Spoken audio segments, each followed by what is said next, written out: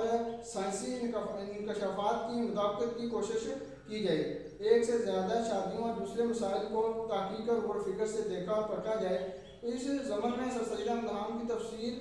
القرآن بھی کئی ایسے مسائل انہوں